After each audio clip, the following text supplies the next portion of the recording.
Сәлем достар, бүгін мен сіздермен қазақилық дәмі бар, тары қосылған, талқан қосылған осындай чизкейк әзірлейміз. Дәмі өте ерекше болып шықты.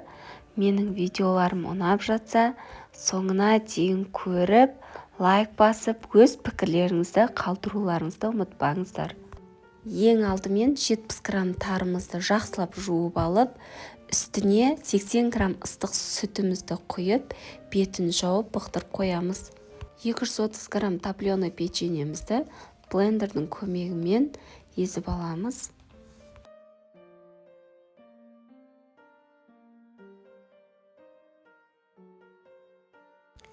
Езілген печеньеміздің үстіне 50 грамм талқанымызды, 120 грамм сүтімізді қосып, жақсылап араластырып аламыз.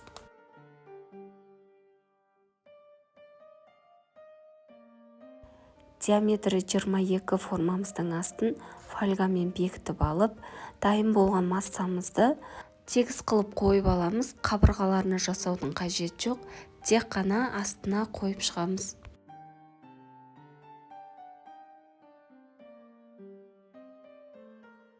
Асты тегіс стаканның көмегімен осылай тығыздап шығамыз. Және де 15-20 минутқа морозильникке қатырып аламыз.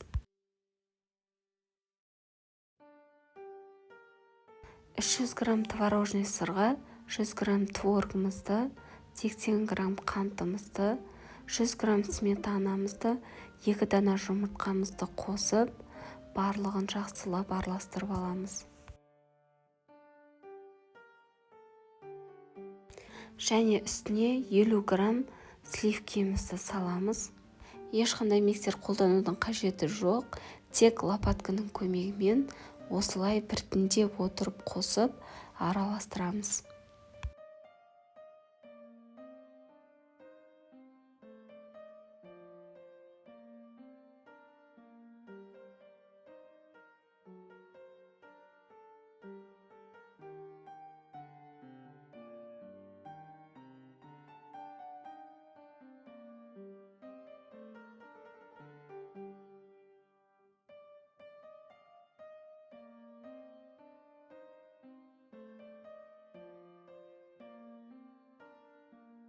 Жаңа дайындаған тары қосылған сүтімізді үстіне құйып, барлығын бір келкі қылып араластырамыз.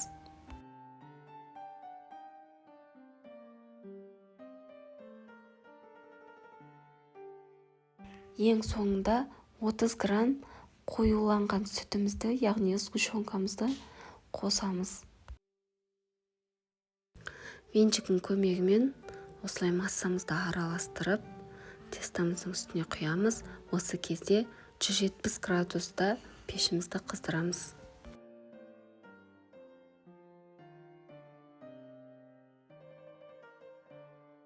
Біздің тары қосылған массамыз дайын болды. 20 минут қатырылған тестамызды алып, үстіне құямыз.